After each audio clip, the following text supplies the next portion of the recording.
Google's Gemini has a very exciting update. You can now share your camera or your screen and ask questions about what it sees. Let's talk about it.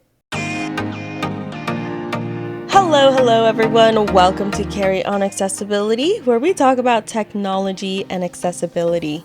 I've posted numerous videos about AI, lots of different apps on the channel, Be My AI, Access AI, Ally. There are kind of a dime a dozen right now. What makes an AI stand out is how well do they provide detail for someone who is blind or visually impaired. How much information, how accurate, and what is their interface like?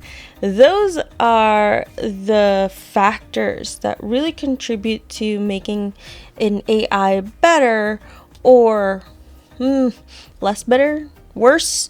I've tried a lot of different AI tools, but Gemini is my current go-to. Even though sometimes TalkBack talks over Gemini listening, regardless of that, having that immediate access and just having Gemini have the ability to respond anywhere I am on Android, that is so compelling, and that just makes me keep coming back to Gemini for any of my AI needs. I've already been using Gemini to describe images for months now, whether that's through TalkBack and its describe image feature, or just sending an image to Gemini and having it describe it or read it. But now on select phones, as I mentioned earlier, you can go into the live mode, and it kind of reminds me of a call, and you can turn on the camera or screen share.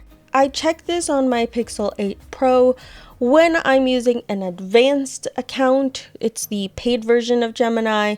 There's the video option available, but when I switch over to a different account that I don't pay advanced for, there is no video option. Now when I go to my Pixel 9 Pro XL, any account has access to the video and screen sharing. Today though, I will be using the Samsung S25 Ultra. That's my primary phone at the moment, and I've heard varying reports that it's available on the Pixel 7, but really I don't know which phones have it or which phones don't. What I do know is that iPhones do not currently have this feature, even if you pay for Gemini Advanced. But who knows, it could be all completely different by the time that you're watching this video. Now let's check out Gemini in action. If you're enjoying the tech and accessibility content on Carrie on Accessibility, please hit that like button and subscribe for more. You can support the channel by becoming a member on YouTube or Patreon for exclusive weekly content, a monthly member meetup, and more. Thanks, Gemini. This time, let's move on to some demonstrations of Gemini in action with the camera. Alright, so here we go. I am on my Samsung S25 Ultra. Open Gemini Live button. And we're going to open the Gemini Live. This is a very simple interface. It has some little nice wavy lines or visualization in the middle, and there are 4 buttons at the bottom.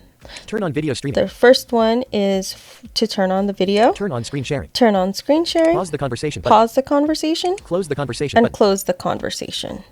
So now I'm going to go ahead and turn off the video here. And let's see if I can find something to look at. Here we go. Hey Gemini, what is this? That's The Case of the Dog-Napped Cat by Millie Howard. Are you curious about the story, or is there something else you'd like to know? So I'm blind and I just need your help, and just pretend to be my eyes. Okay. Of course. Let's start with the book. What would you like to know about The Case of the Dog-Napped Cat? This, the back of the book, please. Sure. It says, Mark reached for the pencil stub he had tucked into his pocket. Carefully he wrote Case 1. Now, let's see, Mrs. Wolsiak. Samson comes by our house at about Dogs have been mysteriously disappearing from Mark's small town, so the Crime Busters team gets right to work. But their clues lead nowhere, and their carefully planned stakeout turns into a disaster. This case looks impossible until Samson shows up. I'm going to pause right there, and later when I checked this, it did wonderfully with reading. It was also great that I didn't have to continuously hold up the book. It remembered what the book said, even if I put the book down. Okay, let's resume. Alright, so now I'm going to turn to a page here, a random page. Read verbatim. Okay, here's what that page says. If you miss, you'll land right on me, she said. Why don't you use the ladder like Maria Dolores and Corey? Because I beat them to the rope, Mark replied. What's up, Mom? It's my Samson. Old Mrs. Wolsiak leaned heavily on her cane. He's gone. Want me to keep going? Yes, please. Okay, here's some more. Come to think of it, I haven't seen him today either, Mark said, surprised. I remember feeding him. Oh, it was last night, wasn't it, Mom? That's when we had shrimp for supper. Not lately, Corey said. We saved him a piece. She looked at Maria Dolores and Corey. You haven't seen him either. Should I keep going? Okay, now I'm going to show you another page, and I want you to read verbatim the entire page, please. Okay, here's the whole page. Chapter 1. Actually, let me try that one more time. I'm a language model and don't have the capacity to help with that. Alright. Why not? Okay, here's the full page. Chapter 1. Actually, hold on, let me start over. I'm unable to help you with that, as I'm only a language model and don't have the necessary... In my experience, it struggles with books. However, when it comes to reading pieces of paper, documents, even a magazine, something that I think it doesn't recognize as necessarily copyrighted material, perhaps it reads it more easily. We're going to switch gears a little bit though and have it describe now. So I'm going to show you this shelf here, and can you describe what you see? Okay, I see a wooden shelf with several items. There's a big glass jug with love written on it, a small wooden cross that says he is risen, and 3 candles that say love, laugh, and live. There's also a framed picture with the words, trust the next chapter because you know the author.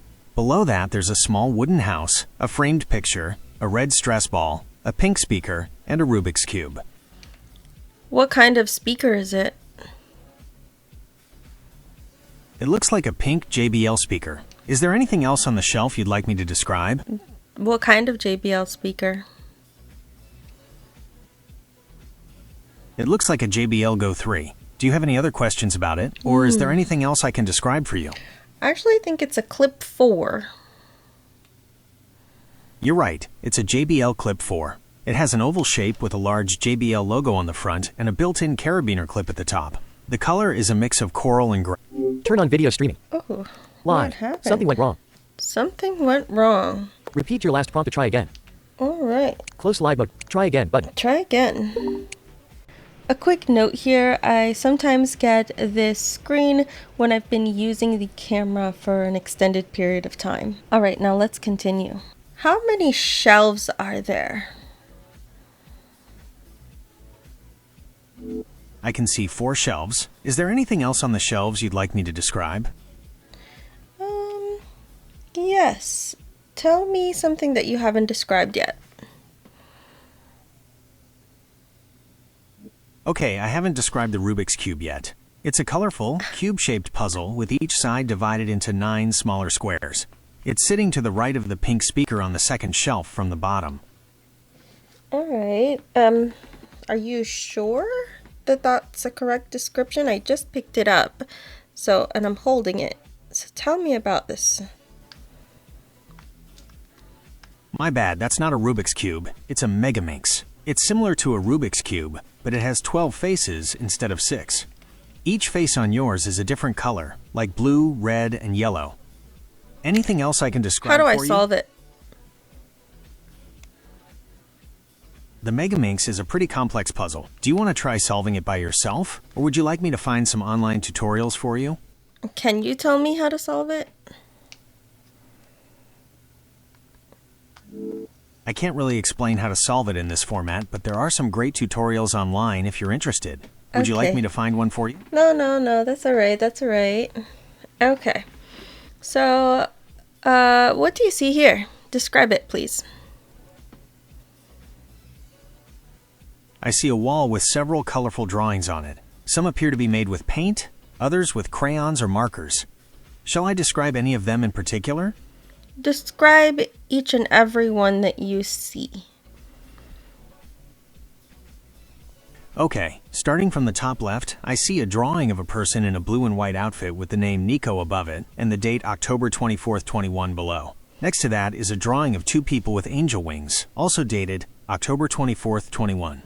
Below that is a drawing of a sleeping cat labeled Aunt Heather and dated September 27th, 21. To the right of that is a drawing of a girl with a red bow in her hair, labeled Tita Connie and dated the 12th of May, 24. Below that is a drawing of a green field with a blue structure and the words I love you with a heart. There are two more drawings below that, but they're partially cut off in the frame. Tell me about this Aunt Heather picture. Is it hand-drawn, painted, colored pencil? What is it? And give me a better description of what Aunt Heather looks like. The Aunt Heather picture looks like it was drawn with colored pencils. It shows a light orange cat sleeping on a white surface. The cat has darker orange stripes on its tail and a dark pink collar. The background is a light yellow color. The picture is dated September 27th, 21. Would you like me to describe any other drawings? Are you sure that the color is dark pink? Oops, you're right. The cat's collar is actually blue. By the way, there are no stripes on the tail. Now let's see how Gemini does with identifying things.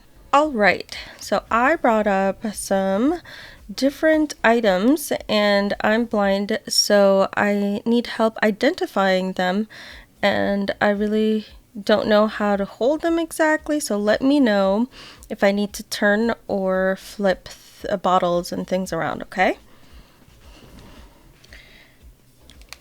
Okay, I see you have a few bottles there. What's this? If you'd like me to... That's a bottle of Aveeno Baby Daily Moisture Lotion. It's for moisturizing and protecting a baby's skin. Anything else I can help you identify? Yes, what about this? Okay, that's a bottle of Johnson's Curl Defining Tear-Free Leave-In Conditioner for kids' curly to wavy hair. Are you What's next? sure? Do I need to turn it around? Okay, that's a tube of Cozy Cashmere Ultimate Hydration Body Cream from Bath & Body Works. It has a fragrance blend of creamy sandalwood and frosted musk. What would you like me to called? identify next? The scent is called Cozy Cashmere. It's a mix of creamy sandalwood and I'm frosted going to musk. flip it over. What is the scent? The scent is called Sunrise Woods. It's a mix of creamy sandalwood and sweet berries. Anything else I can help you with? Alright, what about this one? That's Pink Peach Cranberry Ultimate Hydration Body Cream. That's the name of the scent? I'm so sorry, I got that wrong. It's actually called Pink Peach Cranberry. It's got a fruity and sweet scent, with notes of sparkling pink berries, whipped peach marshmallow, and sugared praline. Do you have any other items you'd like? Flip it over. Is that the scent? What's the scent name? That's Pink Velvet Cupcake Ultimate Hydration Body Cream from Bath Pink & Body Velvet Works. Cupcake. So both of those times I was showing you the back. I didn't know it was the back. So could you just let me know if I need to turn something or flip something over? I'm so sorry for the confusion. I'll be sure to let you know if you need to turn something around. Do you have any other items for me to identify? Yes, this one. That's a container of Snapdragon Vietnamese steak pho noodle soup. Do you need any more info about it? Yes. Are you sure that's the right thing? Quick note here, I started turning the cup and rotating it so that I could see other parts of the packaging. Oops, my mistake. That's actually Snapdragon Tonkotsu Ramen. It's a spicy pork-flavored noodle soup. Anything else I can help you with? So I showed you the side, and I don't know which side should be showing you, so I'm gonna show you the top of the next item. What's this? Okay, that's a package of Snapdragon Miso Ramen. It's a savory and tangy noodle soup with sesame and spring onion flavors. Alright, that one's What's right. next? What about this? Great. Was there anything else I could help you What identify? about this? What about this one? Okay, that's a can of Victoria's Spanish-style sardines in corn oil. What's next? Oh, corn oil? I thought it was olive oil, but okay. Alright. What's this? That's a bottle of Bath & Body Works Mad About You Shea and Vitamin E Body Lotion. It has a sweet, floral scent. What's the next item? Okay, so I feel a label here, so I think this is the right way to show you. What's this? Okay, that's a champagne toast candle from White Barn. It's got a bubbly champagne scent mixed with berries and tangerine. Should I describe anything else for you? What's this? The candle was right, but it was not from White Barn. Okay, that's a bag of wonderful pistachios. It looks like the roasted and salted kind. Okay. Anything else? My see. mistake. Those are wonderful. No, that was right. Pistachios. It was pistachios.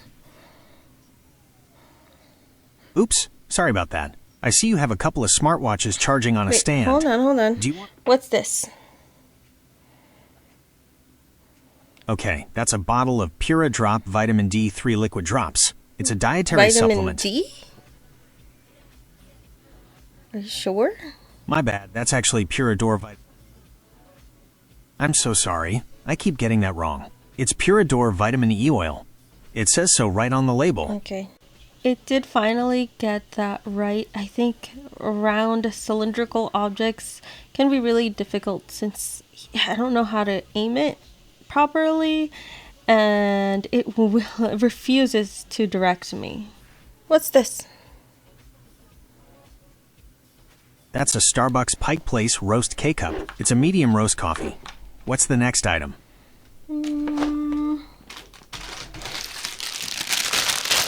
What's this? Okay, that's a bag of great value mini marshmallows. Is there anything What? else I can help you identify? No. Okay, I'm flipping it over. What's this? Okay, that's a package of Maruchan chicken flavor ramen noodle soup. It's a classic. Okay. What's the next item? I think that's it. Thanks, Gemini. No problem. I'm glad I could help. Close the conversation button. All right. Back button.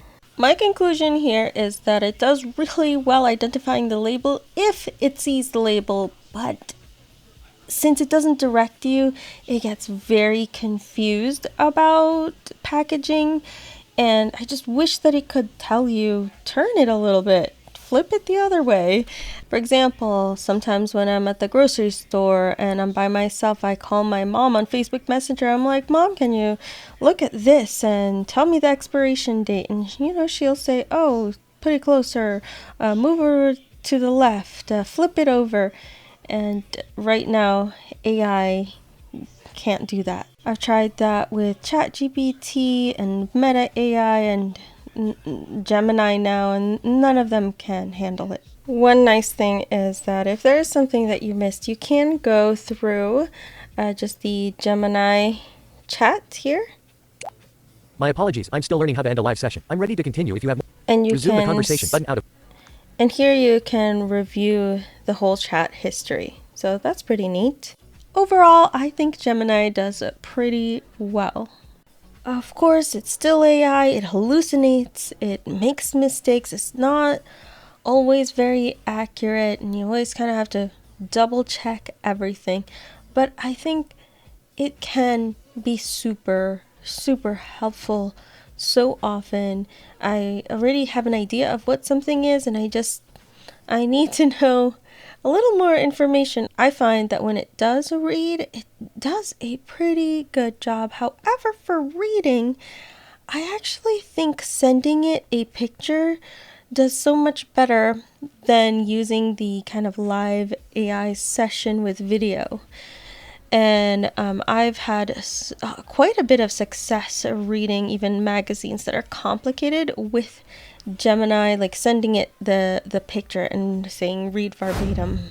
Now, the number one improvement that I would really like Gemini to do is to be able to perform actions. Let's say start a live session, end a live session, open the camera, close the camera, start the screen share, and the screen share, pause. I understand that you wouldn't be able to resume since, it's technically paused, but what about like mute? Can we not have a mute button?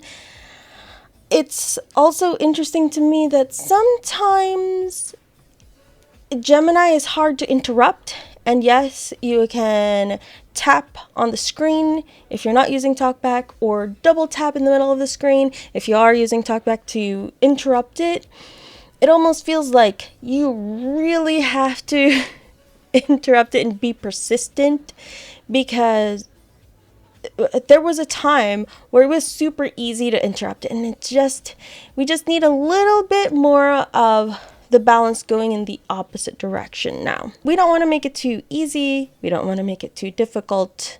It's hard to find that balance. I understand. Overall, Gemini, again, is my go-to. It's just so much easier. I wish I could tell it to take a picture and then have it read the picture with just my voice. Just pressing and holding that side button and doing those commands, that would be amazing. I can do that with Perplexity, funny enough, except Perplexity is not super accessible in other ways and has its own issues. I'm really excited for Gemini AI and the future. Of course, there's always going to be concerns with technology, but again, I'm very excited.